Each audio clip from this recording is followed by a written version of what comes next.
Funeral in the rain.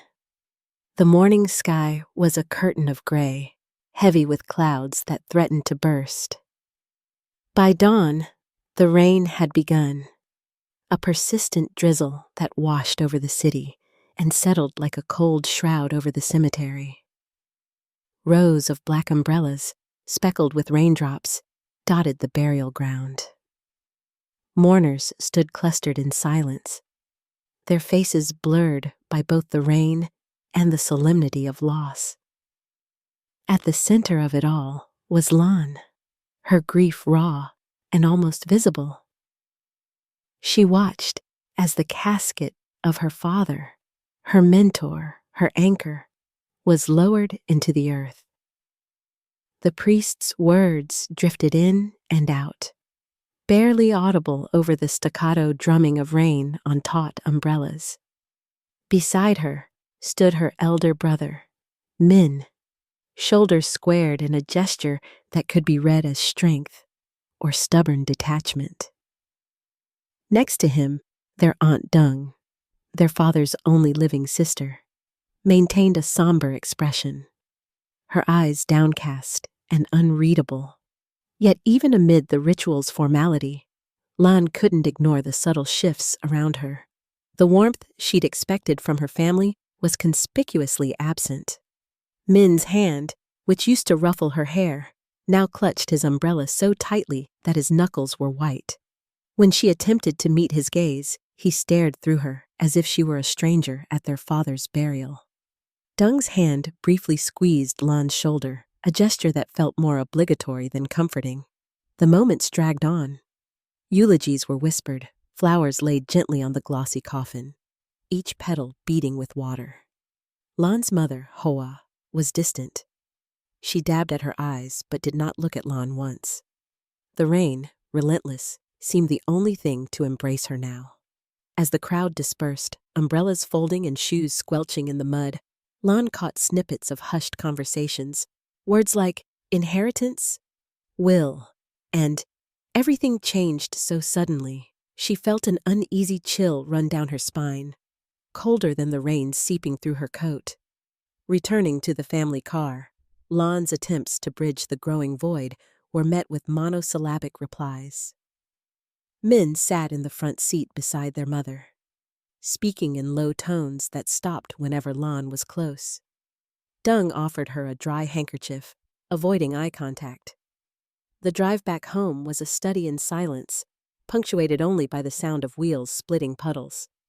Back at the house, the tension sharpened. The echoes of the funeral still hung in the air, but so did something else, something artificial, unspoken. Lan watched as her brother and aunt exchanged meaningful looks over the dining table, their conversations halting each time she entered the room.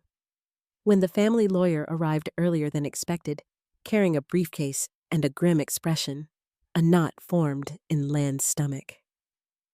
The day ended with Lan retreating to her childhood room, drenched and exhausted.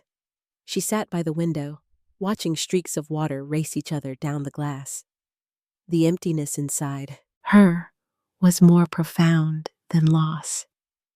It was the dawning realization that beyond her father's death, something else in her world was shifting, quietly and irrevocably. A storm had just begun, and it wasn't the one raging outside. The mysterious will. The morning sunshine returned tentatively the next day, but the heaviness in the house lingered. Lan awoke before dawn, her mind still etched with shadows from the funeral. Every step along the hardwood corridor echoed too loudly, a reminder that the house, once filled with her father's laughter, now felt foreign and vast. The reading of the will was scheduled for late morning. The family gathered in the quiet sitting room, drawn together not by shared grief, but by something colder, expectation, uncertainty, or perhaps concealed calculation. The family lawyer, Mr. Quang, set down his leather briefcase with a deliberate air. his expression unreadable as he carefully sorted the stack of documents. Lan sat on the edge of the faded velvet sofa, hands clasped tightly in her lap. Her mother and brother flanked her, their faces carefully composed. Aunt Dung perched nearby, her gaze flickering between the lawyer and Min, a silent agreement passing between them that Lan could not read but instinctively distrusted. Mr. Kwong cleared his throat and began to read. The words drifted out, legal phrases, dry and impersonal. At first, Lan's mind wandered, but when her father's name and the phrase, "all assets," were mentioned, she snapped to attention. To Lan's mounting confusion, her name was barely invoked. Instead, Min and Dung were repeatedly referenced as sole benefactors, inheriting nearly all the family properties, business shares, and savings. There was a line about a trust in Lan's name, but it was heavily restricted, accessible only with the approval of the trustee, Min himself. Lan felt her breath catch, the blood draining from her face. She glanced at her mother, but Hoa's gaze was fixed firmly on the carpet, unreadable.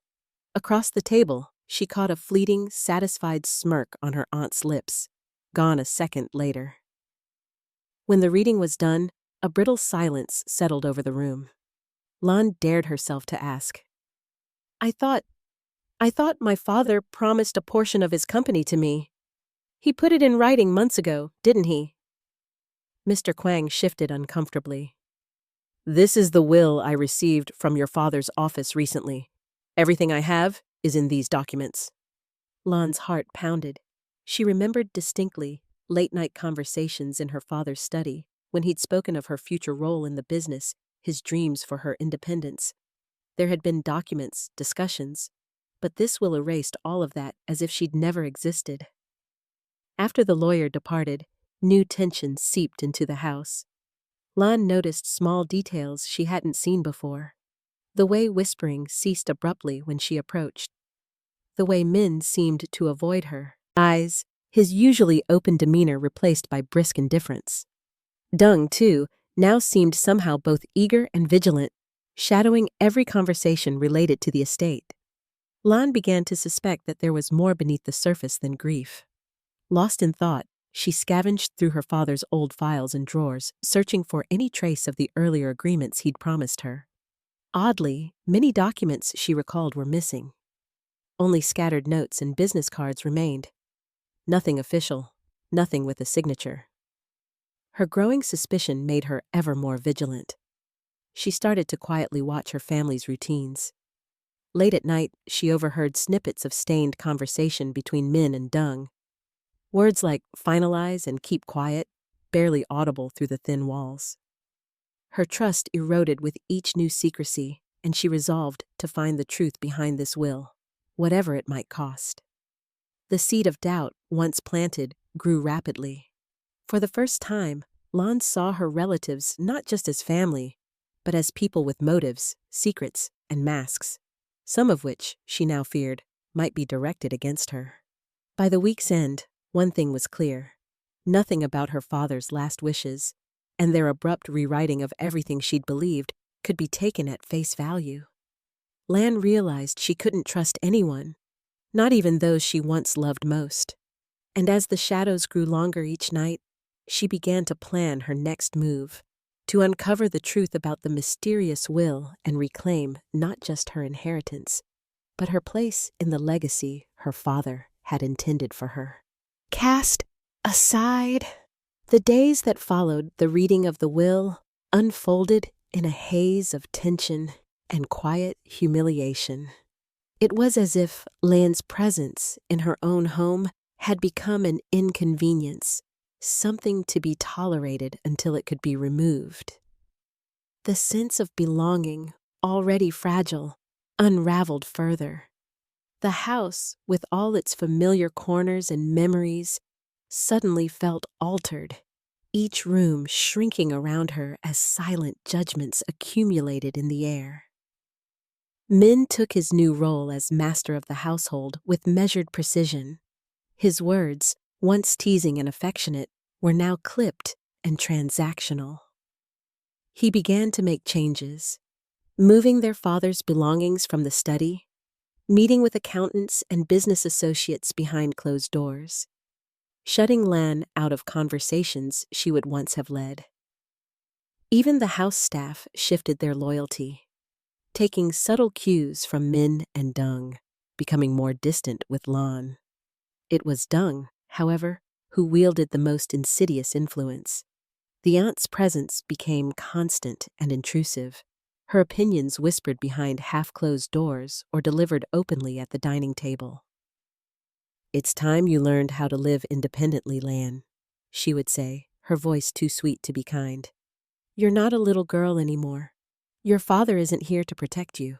Mealtimes became trials of endurance.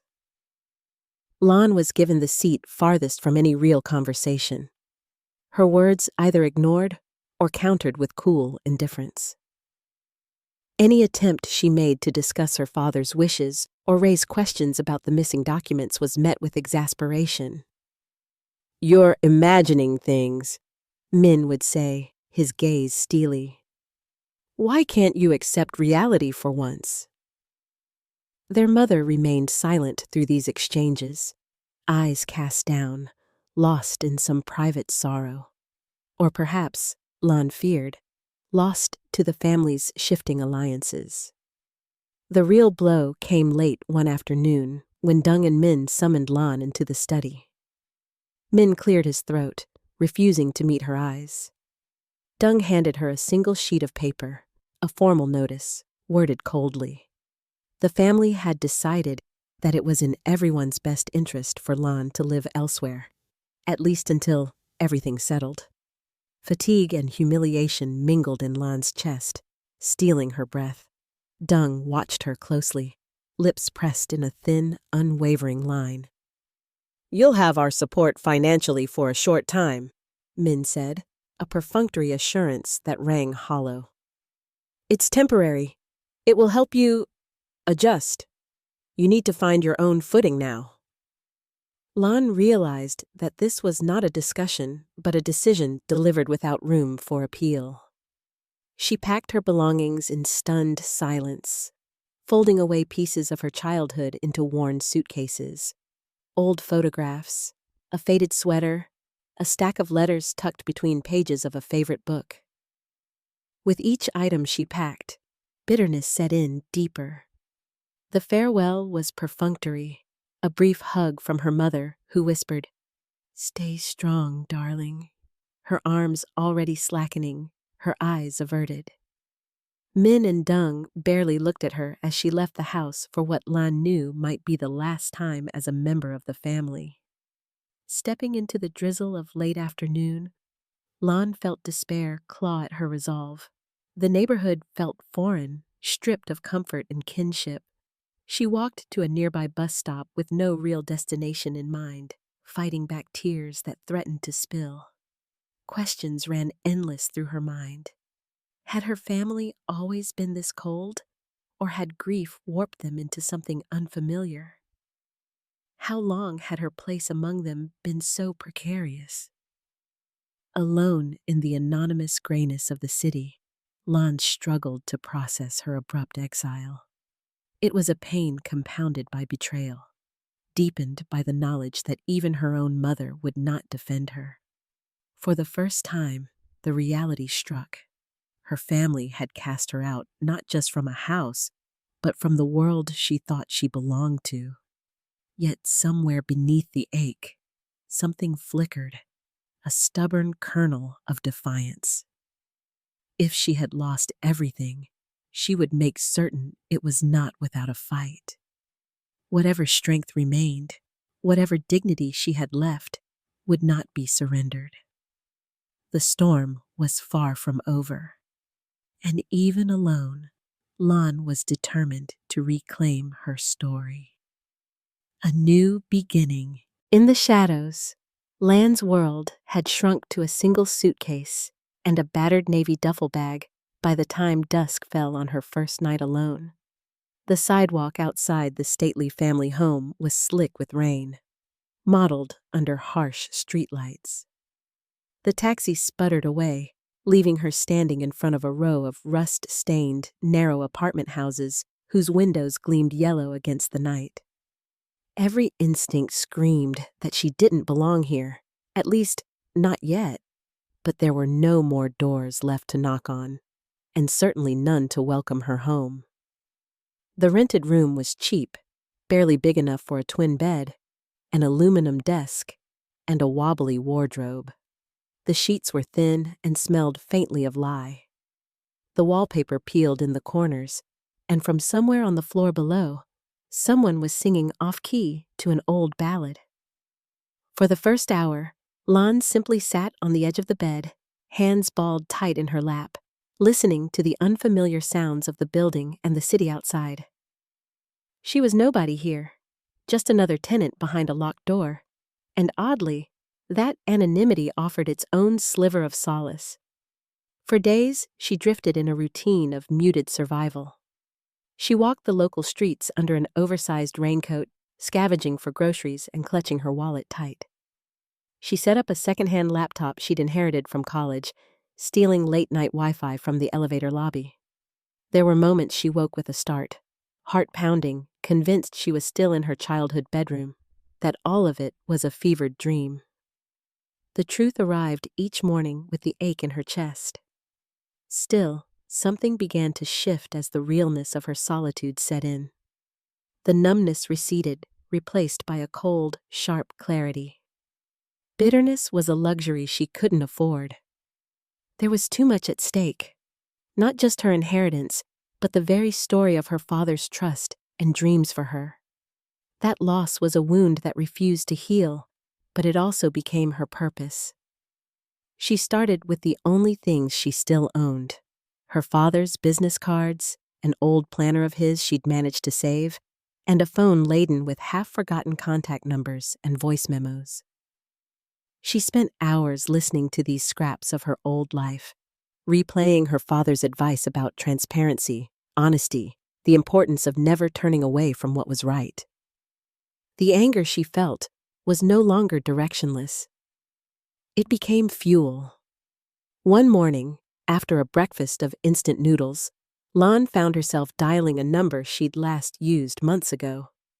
Mr. Huang, her father's accountant, a man she remembered as stubbornly loyal and shrewd. The line rang 4 times before his tired voice picked up. "Mr. Huang, this is Lan. She paused, steeling herself. "There's something wrong with my father's will. I need your help." A silence, then a sigh. "I heard about what happened. Call me after work. I'll meet you somewhere safe." That meeting, in a coffee shop crowded with university students and the hiss of espresso machines, was nothing like she'd imagined. Mr. Huang was older than she remembered, his hair dusted with more gray, but his eyes still sharp behind wire-framed glasses. Over 2 cups of bitter black coffee, Lan spelled out what she knew: the discrepancies in the will, the missing documents, the sudden coldness from her family. He listened, nodding, his expression grave. "Your father never mentioned a change that drastic," he murmured. "He was proud of you, Lan. He spoke often about bringing you into the company. Something about this, it doesn't sit right. Can you help me find proof? The old agreements or anything that shows what my father actually wanted?" Huang hesitated, then nodded. "I'll see what I can do. But you need to be careful, Lan. People get desperate when money and reputation are on the line. Don't trust anyone too quickly." That warning rang in her ears for days, yet she pressed on, forging her own network of quiet alliances. She reached out to her best friend Mai, who worked part-time in a legal office downtown, and confided everything. With Mai's encouragement, Lan drew up a list of people who might hold scattered pieces of truth: former business partners, lawyers who had drafted contracts years ago, trusted secretaries who had handled confidential paperwork for her father. Each meeting was a gamble. Some acquaintances deflected her questions with clipped smiles, insisting they remembered nothing. Others spoke in careful riddles, as though afraid to implicate themselves in family matters. But a few, the loyal old guard, softened at the mention of her father's name. One retired secretary, trembling, handed Lan a faded envelope containing scanned documents her father had once asked her to keep just in case. Among them was a handwritten note, unmistakably her father's script, referencing a draft agreement naming Lan as a future partner. It wasn't a smoking gun, but it was a start. Mai, bringing her legal know-how to the cause, helped Lan organize her scattered findings. You need more. Email chains, signed copies, any sign of tampering or unusual activity, Mai advised late one night as they pored over paperwork in Lan's cramped room. The risk increased with every step. One afternoon, as Lan left a former business partner's modest office, she noticed a familiar sedan idling at the corner. The next day, she received a call from an unlisted number. A male voice spoke calmly.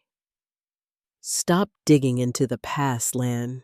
Move on for your own good. The line went dead. The subtle threats only hardened Lan's resolve. Her world had already been taken from her. Fear, she decided, could not be allowed to take root. She bought a small voice recorder and began keeping detailed notes. She researched laws on inheritance, consulted online forums for whistleblowers, and documented every strange encounter. Nights were hardest. Alone in her rented room, Lan sometimes doubted herself, doubted everything. Yet the pain her family inflicted, the staggering injustice of being cast out, would not let her rest. Her anger, woven with love for her father and a fierce sense of self-worth, anchored her. She would not let her story be rewritten by greed. Hope came in small, unpredictable forms. One evening, Mai texted her excitedly. Call me. I found a name. Someone your dad trusted about legal matters. They may have old records. The next morning, Mr. Hang messaged to say he'd spotted suspicious activity in the dates and content of the rewritten will. Subtle enough to escape most, but glaring to someone who knew the history. The case, once as murky as a rain-soaked city street, slowly gained contours. Lan felt the weight of loneliness, but also the first rush of possibility. She realized she was not entirely alone. A handful of people believed in her cause, however quietly.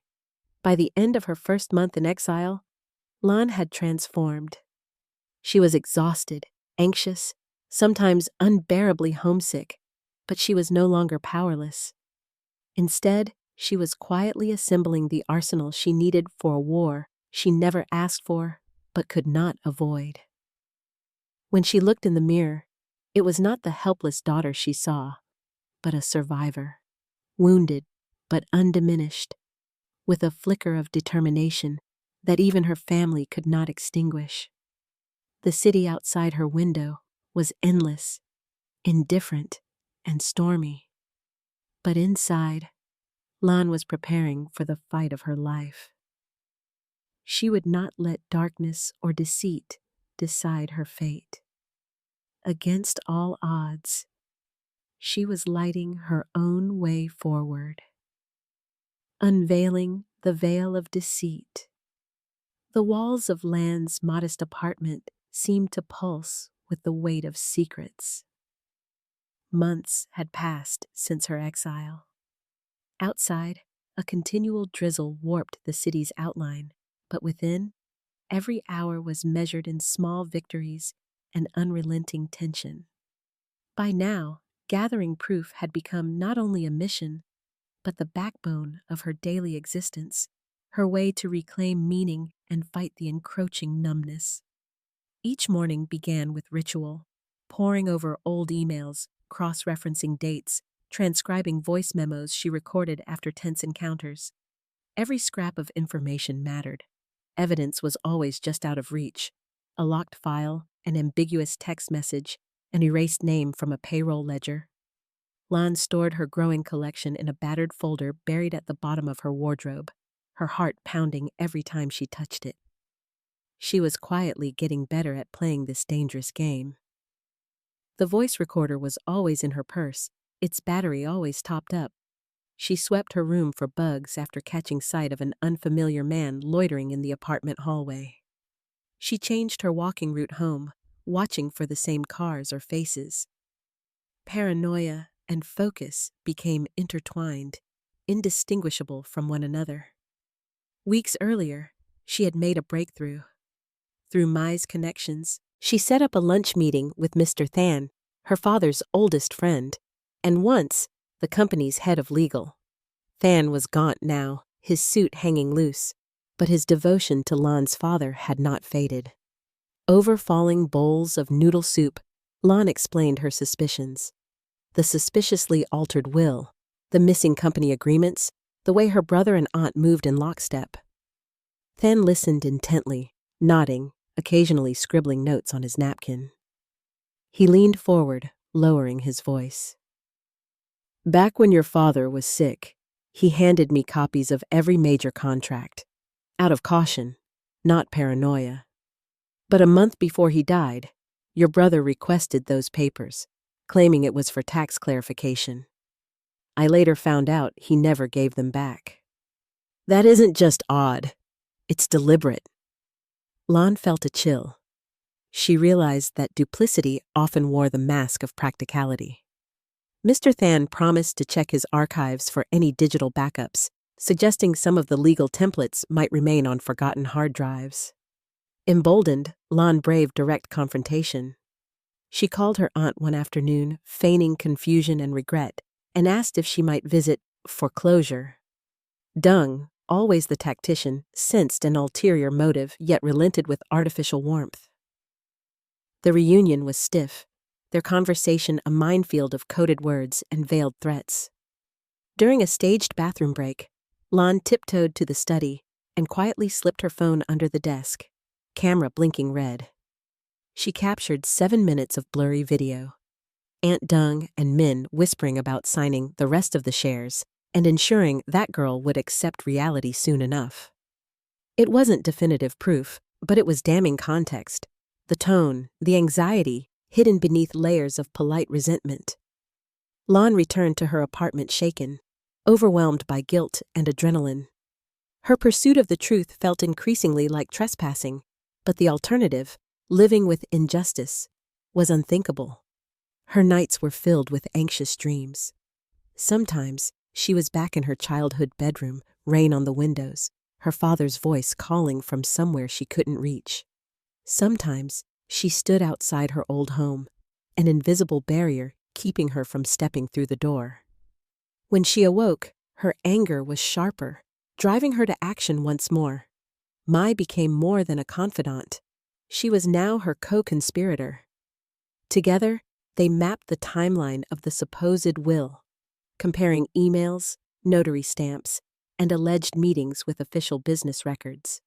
Inconsistencies abounded. On the purported date of the will's final signing, her father had been in the hospital, sedated.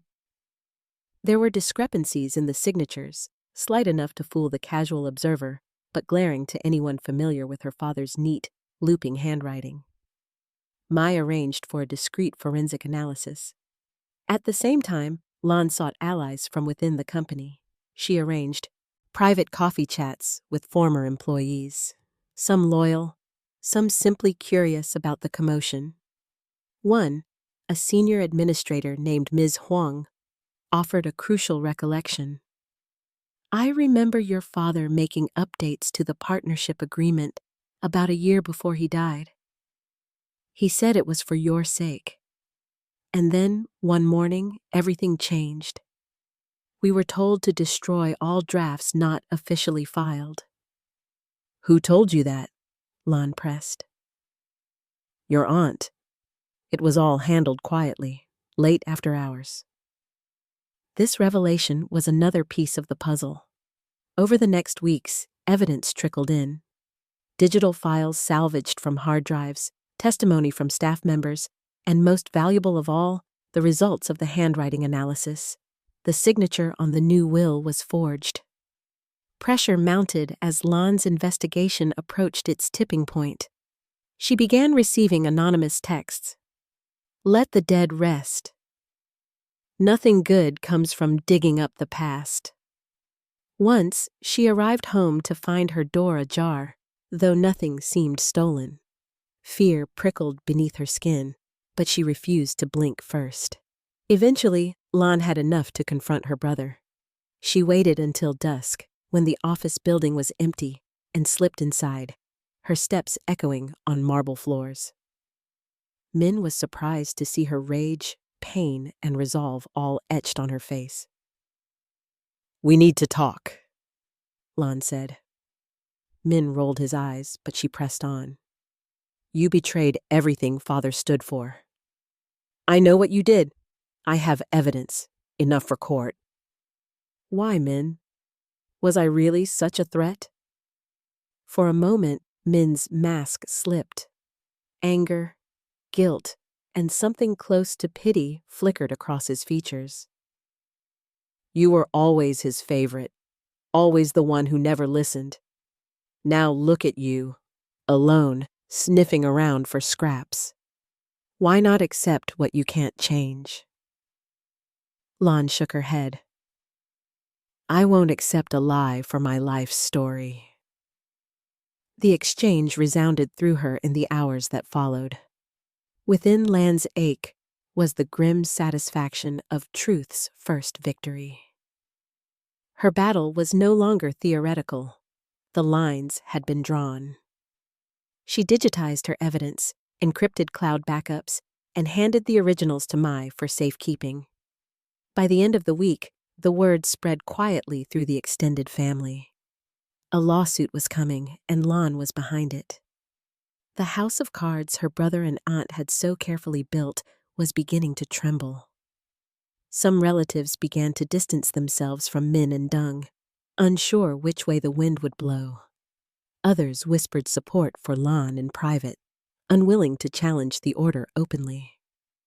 Lan sat by her window as rain streaked the glass, exhausted but resolute.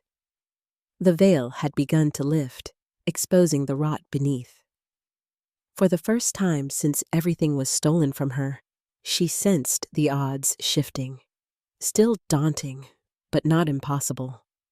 As night pressed in around her, Lan realized justice would not bring everything back, but it was the only path forward. She could walk with her head held high. The battle of wits in court.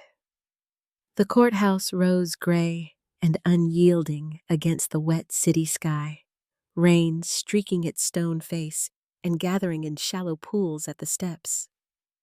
Lan arrived early, dressed in somber black, clutching a navy folder against her chest, as if it might shield her from what was to come. Her nerves were taut like wires, but her eyes held the quiet determination she had fought so hard to claim. Inside, the air felt thick with suppressed tension. The family had gathered in uneasy clusters near the courtroom entrance. She recognized distant relatives, an uncle from Da Nang, cousins she barely remembered, each with their own wary glance, calculating their stance as if trying to predict which way the scales of fortune would tip. Min stood by the window, his jaw clenched, staring at the drizzle beyond. Dung lingered close, her posture rigid, lips drawn in a practiced smile that did not reach her eyes. Aunt Dung's voice, soft but edged, cut through the hush. "Whatever you think you're doing, Lan, there's still time to change your mind. There's no shame in admitting defeat." Lan met her gaze for a moment, seeing through the veneer to the anxiety trembling beneath. She said nothing, only tightened her grip on the folder and walked to the other end of the hall, where Mai waited. Clear-eyed and calm, Mai pressed Lan's hand, their silent signal of solidarity. When the doors opened, the families filed into the high-ceilinged chamber, the heavy mahogany benches polished to a courthouse gleam. The judge presided from a raised dais, dignified and expressionless, while lawyers staked out their territory on either side. The opposing attorney, a sharp-suited woman with an icy smile, glanced at Lon with practiced indifference.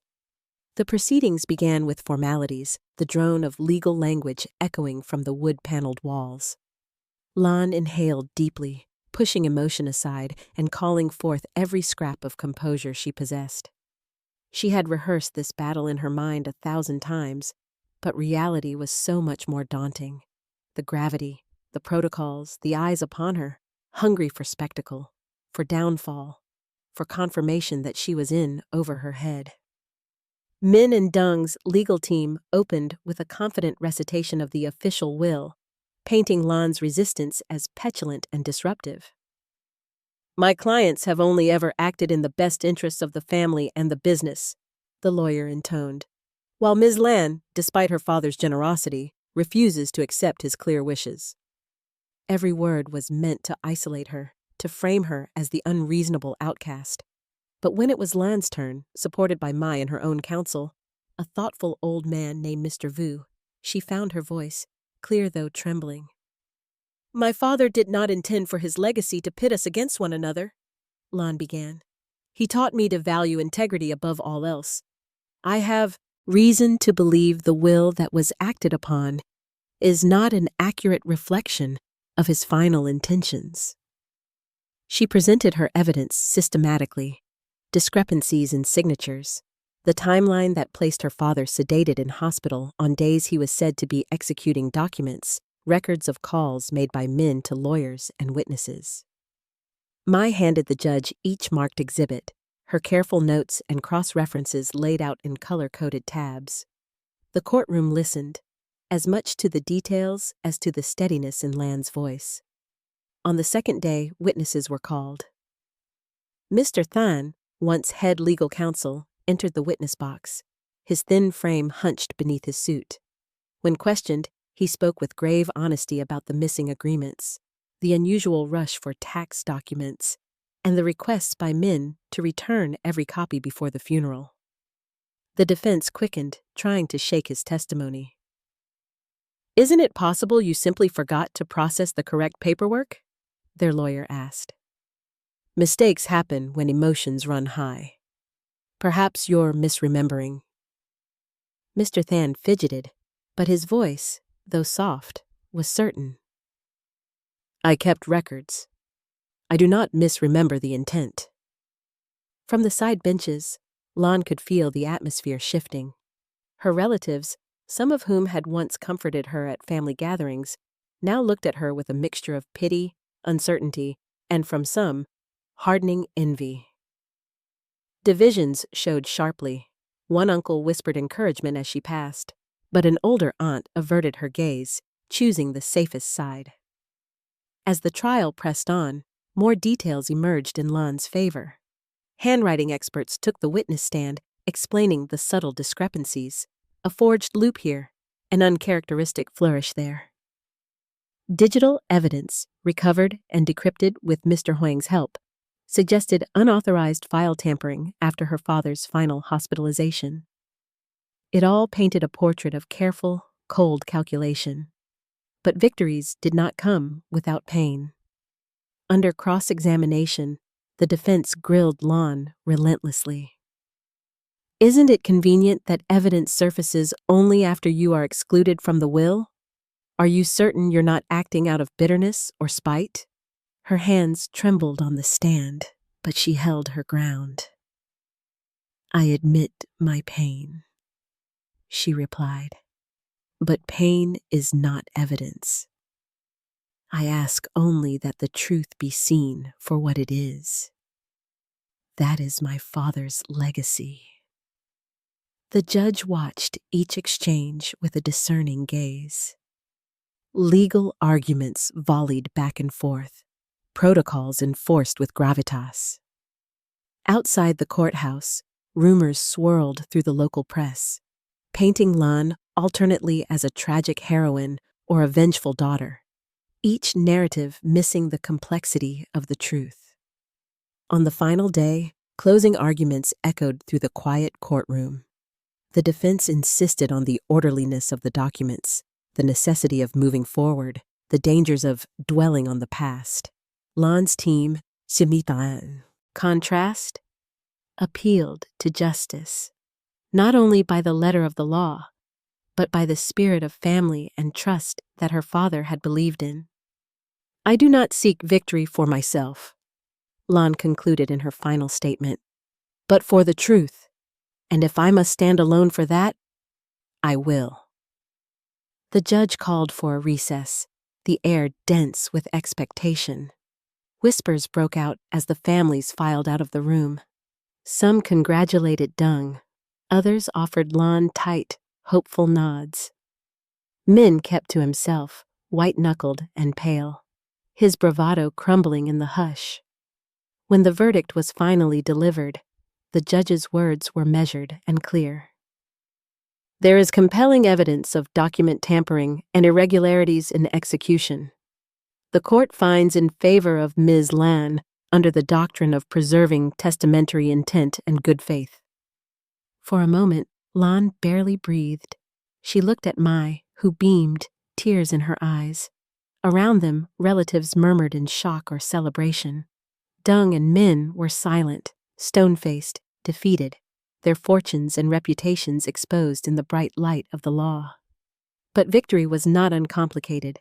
As the families filed from the courtroom, swift and irrevocable lines had been drawn. A few came to Lan in private, offering regret-tinged apologies or quiet congratulations. Others treated her as a pariah, their loyalty unshakable even in the face of the truth. Lan stepped into the drizzly afternoon, the world as gray as when she'd arrived.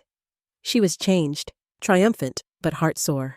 Her win a bittersweet anthem that rang inside her long after the crowd had disappeared, and the only voice left was her own. The price of greed.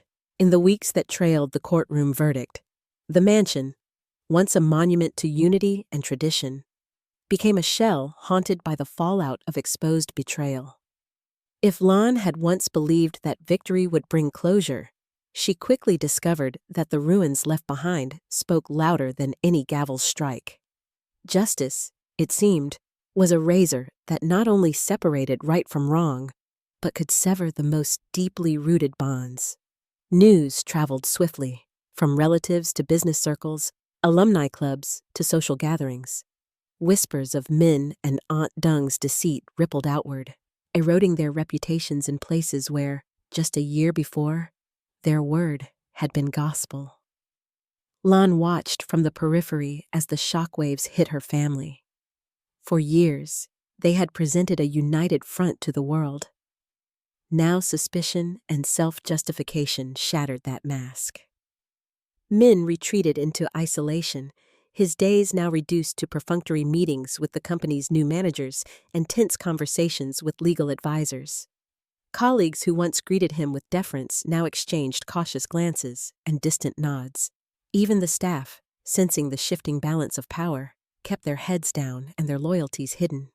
At night, the lights in Min's wing burned into the early hours, but the silence was absolute, a silence thick with loss.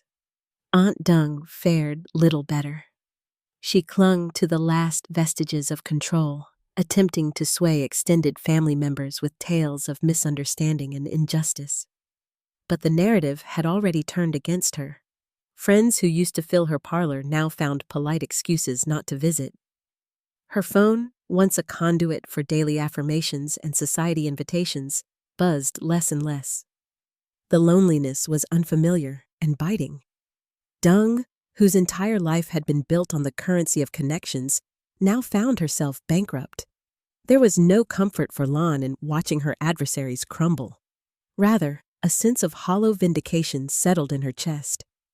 She had proven her father's intent, reclaimed what had been rightfully hers, but the cost was heavy and inescapable. Where once she might have found joy in returning to the family home, now every step through its halls revived bitter memories. The night she packed in silence, her mother's downcast eyes, her brother's clipped words. Most corrosive of all was the transformation of her relationship with her mother. Ahoa, unable or unwilling to accept Min and Dung's failings, turned her disappointment inward, and too often, onto Lan. She fretted over the family's disgrace, blaming the legal battle for airing dirty laundry rather than acknowledging the lies at its heart. The rifts between them multiplied with every halting conversation. "Was it really worth it, Lon?" Hoa asked one night in the kitchen, her voice brittle, hands trembling as she poured tea neither of them would drink. "Did it have to come to this? You could have found another way."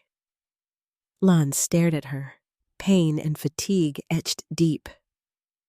"There was no other way, me. Would you have had me swallow injustice just to keep the peace?" Hoa's only response was a look of such wounded disappointment that Lon almost wished she could apologize. Almost, but not quite.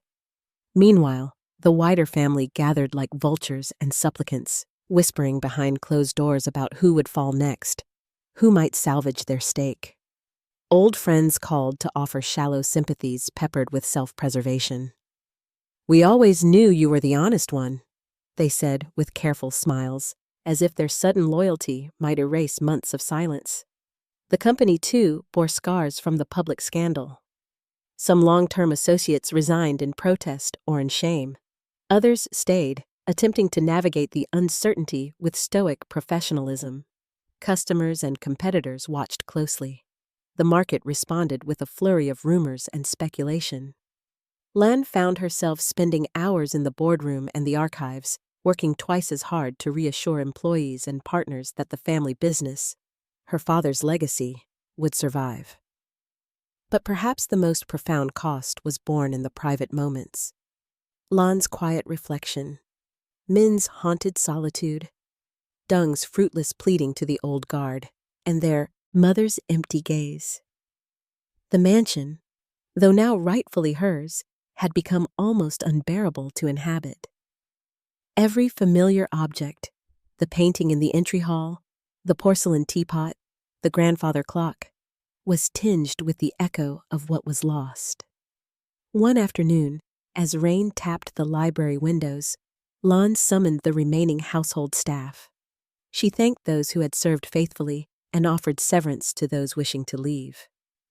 Some wept quietly, others simply nodded. The act, though necessary, underscored the end of an era.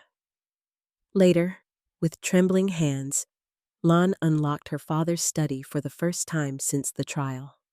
She sat at his old desk, surrounded by ledger books, half-finished letters, and a lingering scent of cedar and ink. There, the weight of everything settled upon her. She recalled her father's voice. "Wealth means nothing without honor. Success, in the end, is measured by the dignity you can still claim when the world turns against you."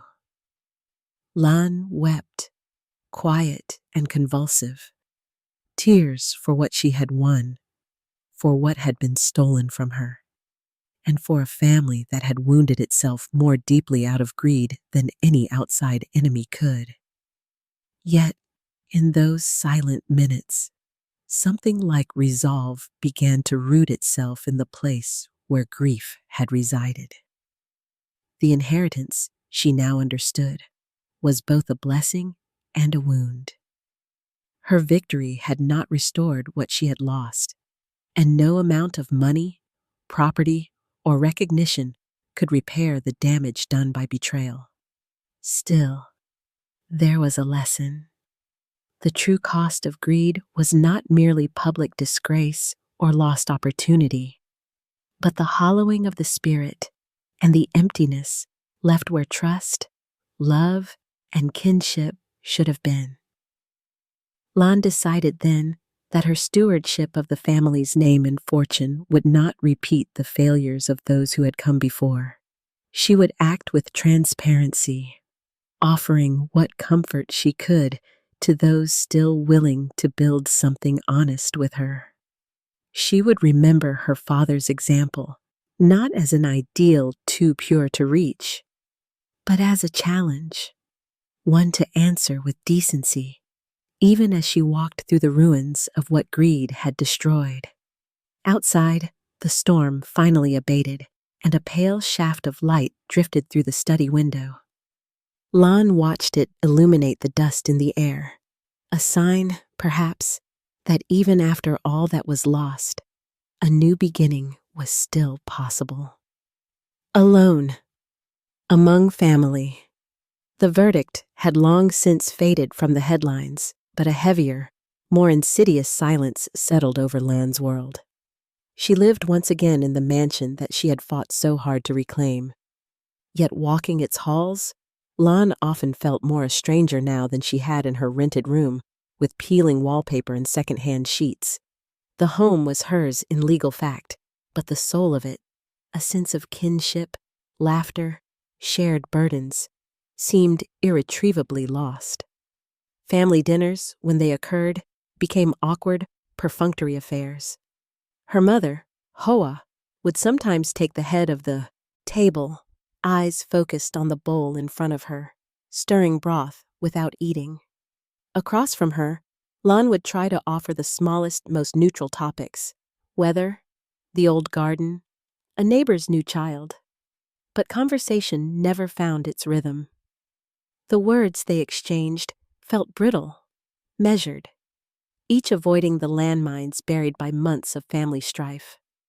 Lan often wondered if her mother blamed her, deep down, not just for the public fallout, but for unmasking a truth that Hoa had perhaps preferred to keep hidden. Subtle shifts, averted eyes, a sigh at the mention of old family traditions, the constant polishing of the shrine to Lan's father without a single word about him, reminded her that some wounds had scabbed over, but not healed. Occasionally, relatives arrived, trailing the ghosts of their own discomfort. They bore gifts wrapped in deference and spoke in platitudes, their eyes flickering between Lan and her mother, uncertain how to navigate the new order of things. No one openly supported Min or Dung anymore, but neither did they draw near to Lan. Her victory, while justified, set her apart as someone both to respect and fear, a mirror that reflected the cost of crossing invisible lines. The distance between them became a silent agreement, best to keep warmth at arm's length. It was in the late hours, after everyone else had retreated, that the emptiness pressed in fully. Lan would wander through the echoing house, slippers sighing against the old wood floors. In her father's study, she sometimes lingered, reading half-finished letters in his steady hand. Each page was a relic, more comforting than the hollow congratulations she received from relatives who now measured their words with care. One evening, Lan found herself drawn to her childhood bedroom, almost unwillingly. The furnishings were as she had left them in her first flight from the house. The faded comforter, the shelf filled with books, even a stars and moons mobile dangling in the corner. She sat on the bed and let herself remember. Her father's voice reading stories late into the night, the rivalry with Min that had once been innocent and playful, the scent of her mother's perfume before parties when everything still seemed whole. She realized, with a slow ache, that these memories no longer comforted her. They belonged to a world that could not be reconstructed. Even her triumph in court, achieved with so much courage and sacrifice, could not turn back the clock or mend the intricate web that once bound them together. Loneliness, she learned, was not just the absence of people, but the absence of understanding. Determined not to let grief win, Lan reached out to rebuild what she could. She organized a small family gathering for the upcoming ancestral festival, an event steeped in tradition that always brought scattered relatives home. She cleaned the ancestral altar, arranged chrysanthemums and incense, and even cooked some of her father's favorite dishes. Invitations were sent with care, her hope fragile but real. The day of the festival arrived with a pale morning sun, glancing off carefully swept walkways and fluttering paper lanterns. One by one, relatives appeared, an uncle, then his wife, a clutch of cousins who paused in the vestibule as if uncertain they were welcome. Hoa floated from room to room, her calm, fragile, and forced. Smiles were exchanged, but there was a stiffness to every embrace, a politeness that made Lan's chest tighten. During the meal, conversation revolved around distant branches of the family tree, children's school results, and local gossip. Lan listened, laughing at the appropriate moments, offering seconds, and all the while, she felt the invisible boundary that set her apart. A thin membrane of history and mistrust that no gesture or word could puncture. At the end of the gathering, as incense curled toward the open windows, her mother took her hand, the grasp feather-light. "Thank you for today," Hoa said, her voice almost a whisper.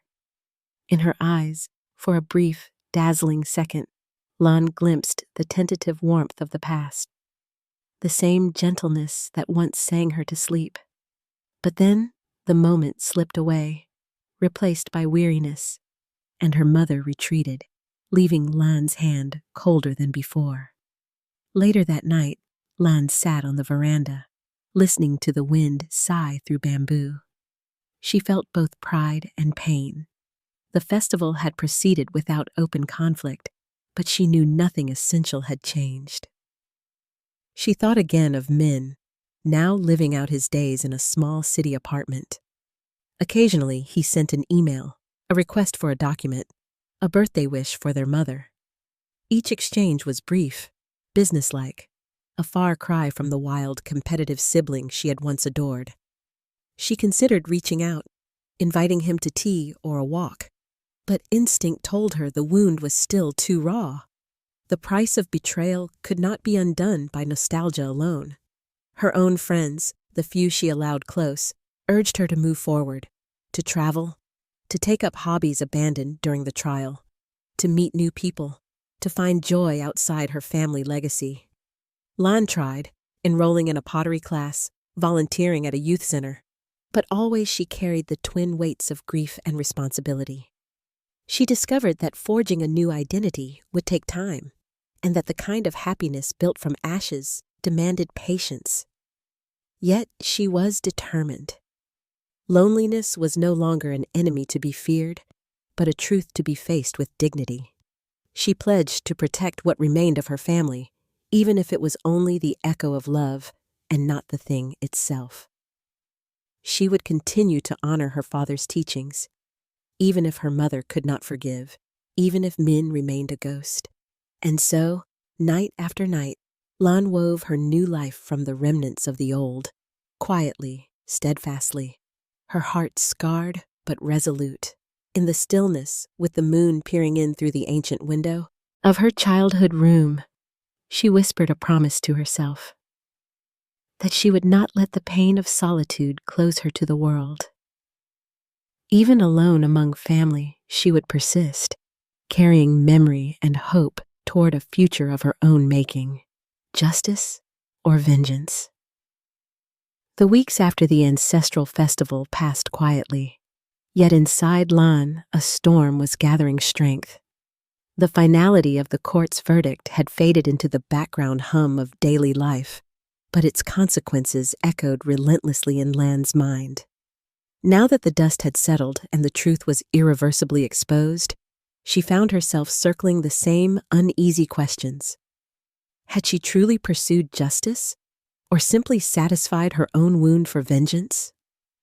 She stood one morning by the open window of her father's old study, staring out at the gray sweep of the garden where drifting leaves skittered across stone.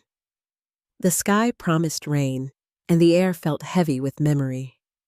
Her father's desk, restored to order by Lan herself, now held only ledgers and a single black and white photograph. The whole family before it fractured, smiles real, arms entwined without suspicion. She often lingered in this room, torn between pride and regret, and the photograph accused and consoled her in equal measure.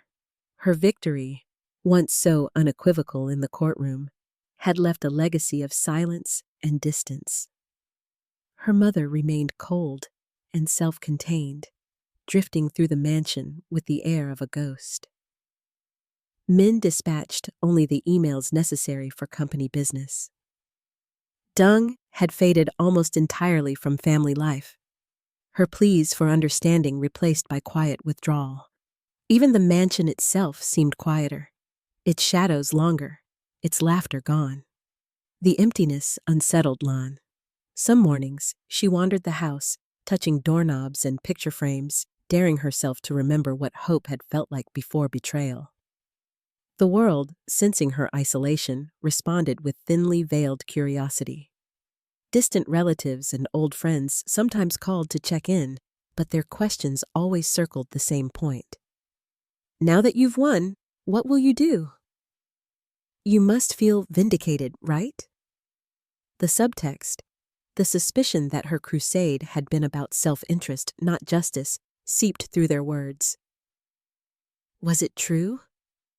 In the privacy of her heart, Lon could not ignore the corrosive suspicion that maybe, just maybe, her thirst for righting wrongs had morphed into something less noble.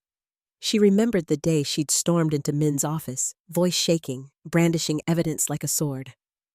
The moment had tasted sweet, but the bitterness afterward lingered, especially now, watching her brother's former confidence turn to isolation and her mother's eyes fill with unspoken blame. Late one night, unable to sleep, Lon wandered the garden in a drizzle, dark petals slick underfoot. She thought of her father's teachings. Justice means more than rule and punishment. It includes mercy, too. In the courtroom, Lon had felt sure she was fighting for that ideal. Now, with her adversaries, her own flesh and blood, reduced to fragments of themselves, she wondered if she had left room for compassion at all. That doubt deepened when news arrived that Dung had fallen ill. Nothing severe, the doctor reassured her. But Lon could not shake a sense of responsibility. She found herself on a bus one afternoon, headed for Dung's small apartment, resolve and anxiety knotting her stomach. The city flashed past, neon and rain on glass, as she rehearsed a dozen useless apologies. Dung met her at the door, older and smaller than Lon remembered. Her face was closed, her movements careful. "I didn't expect you," Dung said quietly. Lon hesitated in the foyer. "I heard you weren't well. I wanted to check on you." They sat in the cramped living room, separated by the untouched remains of tea. Conversation, at first, was stilted. But gradually, something softer surfaced, a memory of the woman who used to bake sesame candies, who once braided Lan's hair before school. The bitterness between them hovered. But so did weariness. After a long lull, Dung sighed. "You did what you had to do, for your father and for yourself. I don't deny we failed you. But did you get what you wanted, Lan? Or did you just win?" Lan's throat tightened. "I don't know anymore. I thought justice would feel different, like setting a bone right. Instead, things are just broken in new ways." Dung looked at her, eyes tired but not unkind. "Sometimes we don't see the price of truth until it's too late. I hope you find peace, even if it's alone." They parted with a frail reconciliation. No forgiveness, not yet, but a mutual understanding that hatred had gotten them nowhere. Afterward, for days, Lan reflected on that conversation. She traveled to Min's new apartment, bringing documents for his review. When he saw her at the door, his jaw tightened as if expecting a fight. Lan only offered him the paperwork, eyes searching his for some remnant of their old camaraderie. As he signed, Min muttered, "So, are we supposed to pretend we're a family again?" Lan's reply was gentle. "I don't expect that, but if we stay bitter, we let the wound decide our story, not us." He said nothing more, but as she left, Lan felt the ice in her chest thaw just a little. In the months that followed, Lan's choices shaped a new direction, tiny steps at first. She sought counseling and invited her mother, hoping to repair even a sliver of their bond. She sponsored scholarships in her father's name, determined to turn the family's legacy outward. She spoke at company meetings not just of profits, but of learning from failure and the dangers of unchecked ambition. Still, she wrestled with herself every day, knowing there was no perfect balance between justice and vengeance, only the choice to let kindness, however imperfect, have the last word. At night, she wrote letters she never sent, to Dung, Min, her late father, and even to herself, the scared, angry girl she had been before this long reckoning. Some wounds did not close, but Lan learned that justice was not a moment, it was a practice, shaped by empathy as much as determination. And in that understanding, she prepared, not for the return of what was lost, but for the possibility of something better to grow from the ruins. Closing a chapter of life. Autumn arrived quietly that year. The air had a gentle sharpness, a cleansing cool that drifted through the mansion's open windows and reminded Lan that time was moving forward, whether she was ready or not. Crickets sang in the fading gardens, their steady rhythms somehow comforting, and the city outside the gates resumed its tireless motion. Inside, with each passing day, Lan felt the relentless ache of old wounds soften. Only a little, but enough for hope to begin quietly taking root. She carried the memories of the past months with her, worn smooth as river stones by constant reflection.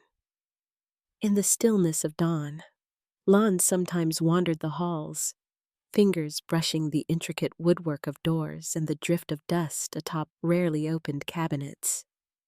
Each room whispered with echoes, laughter from birthday parties now years gone, the clipped, decisive stride of her father returning late from work, hushed arguments outside closed doors. The pain of loss hadn't disappeared, but no longer did it define everything. It was becoming a part of her, not the whole.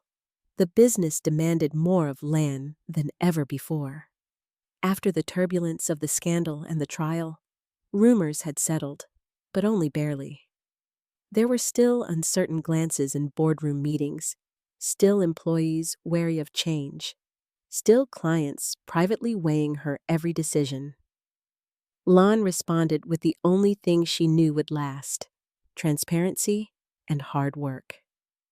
She met with her father's old partners, heard their grievances, promised accountability. When mistakes happened, she owned them. And while she grieved each quiet resignation of a longtime staff member, she welcomed new faces and fresh ideas, seeing in them both the fragility and resilience of beginnings. Outside the company, Lan made time for herself in ways she would have once thought frivolous. She took long walks along shaded avenues, bought flowers to brighten the kitchen, and spent afternoons in sunlit cafes reading novels she'd loved as a teenager. The city's anonymous crowds became a comfort, a reminder that, even after breakdown and betrayal, there was a world larger than any one family's failures. Slowly, carefully, she rebuilt a relationship with her mother, Hoa. Their talks were tentative at first, halting and formal. But a gentle warmth crept in over shared meals, family photographs, the simple act of tending the ancestral altar together. Sometimes, in the lull after dinner, they spoke of Lan's father, not only as a patriarch or a tragic loss, but as a stubborn, complicated man who had loved them both, though never perfectly. In those moments, Lan saw how even grief could be a form of connection, a bond that, if fragile, was not yet broken. Min remained distant, a few clipped emails about family business, the occasional birthday greeting for their mother.